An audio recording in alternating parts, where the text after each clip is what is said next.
आप लोगों को बताते हुए मुझे बड़ी खुशी हो रही है कि आज वक्फ बोर्ड की दोबारा बैठक हुई थी। हमारी जो कमेटी मस्जिदों के सिलसिले में होने वाले अखराजात, उसकी बिल्डिंग के लिए और कब्रस्तानों की जो बाउंड्री वॉल वगैरह कराने के लिए जो कमेटी है, उसने आज बैठक करी और उसने हमारे पास इस वक्त में 52 एप्लीकेशंस थी, जिसमें पूरे पंजाब से अलग अलग जगहों से मस्जिदों की तामीर के लिए डिमांड की गई थी।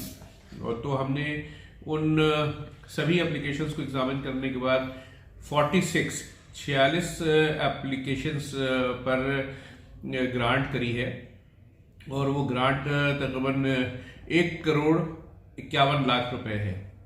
तो वो उसको जारी करने का आदेश दे दिया गया है। 6 मस्जिदें ऐसी हैं जिनकी अभी रिपोर्ट ईओस के थ्रू आनी थी और मुझे लगता है कि इसके जैसी ही कुछ और आने वाले दिनों में एप्लीकेशंस होंगी।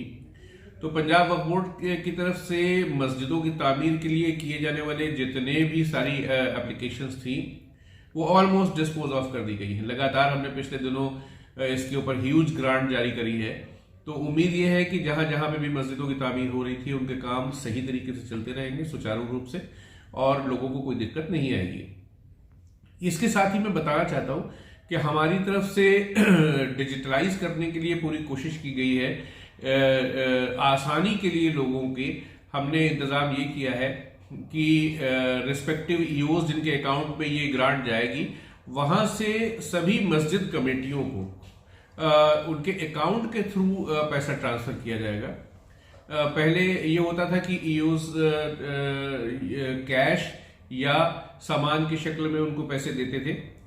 तो अब में हमारी तरफ से ये कर लिया गया है कि जिन भी मसाजिद की कमेटीज रजिस्टर्ड है और जिनके पास अकाउंट है उनको ही हम ग्रांट कर रहे हैं। और हमारी ये प्री रिक्विजिट है, पहली शर्त है कि मस्जिदें जिन कमेटीज के तहत है वो रजिस्टर्ड हो और अकाउंट हो, और फिर वो पैसे उनके अकाउंट में ही ट्रांसफर किए जाए। और ईओस को हिदायत ये है कि जो भी ग्रांट दी जाए वो 2 किस्तों में दी जाए। पहली किस्त के खर्च करने के बाद कमेटी के लोग उसके अखराजात का बाकायदा बिल सबमिट करें, और जब वो बिल सबमिट हो जाएगा इसको ईओस वेरीफाई भी करेंगे।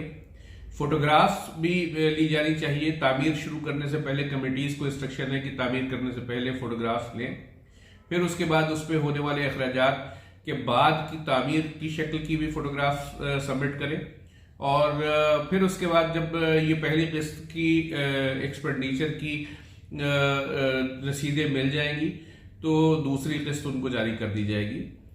मैं ये चाहता हूं कि एक ऐसा अकाउंटेबल सिस्टम डेवलप हो जिसमें हर एक की जिम्मेदारी हो, हर एक आदमी अपनी जिम्मेदारी महसूस कर रहा हो, जो लोग खर्च कर रहे हैं वो भी और जो वक्फ ऑफिशियल है वो भी। तो मैं उम्मीद करता हूं कि आने वाले दिनों में जो भी तामीर के सिलसिले में होने वाले और भी अखराजात या डिमांड होगी वो हम पूरी करेंगे। और आने वाले दिनों में चूंकि मसाजिद की तामीर के तकरीबन सभी काम मुकम्मल हो रहे हैं, तो इसके बाद वक्फ बोर्ड की प्रायोरिटी में अब कब्रस्तानों की 4 दीवारी कराना रहेगा, जिसको हम फेज्ड मैनर में जहां जहां पे जरूरत होगी उससे शुरू करेंगे और कोशिश करेंगे कि एक पॉलिसी के तौर पे इसको हम अडॉप्ट करें और आने वाले 4-5 सालों में जितने भी कब्रिस्तान हैं वो प्रोटेक्ट कर दिए जाए।